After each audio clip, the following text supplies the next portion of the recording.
যদি sine theta plus কস theta সমান 1 হয় তবে sine theta into cos theta এর মান কত? সাইন থিটা প্লাস কস থিটা সমান 1 দেওয়া আছে, উভয় দিকে বর্গ করে দেব, অর্থাৎ sine theta plus cos theta তার হোল স্কোয়ার সমান 1 তার স্কোয়ার। বাম দিকে a প্লাস বি হোল স্কোয়ারের সূত্র হবে a স্কোয়ার প্লাস 2ab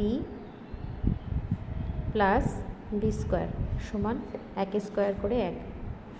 এবার সাইন স্কোয়ার থিটা আর কস স্কোয়ার থিটা, এটার একটা সূত্র আছে, sine square theta plus cos square theta 1 হয়, 1 লিখলাম, plus 2 sine theta cos theta সমান 1, বা 2 সাইন থিটা কস থিটা সমান 1 মাইনাস 1 অর্থাৎ 0। তাহলে সাইন থিটা কস থিটা সমান 0/2।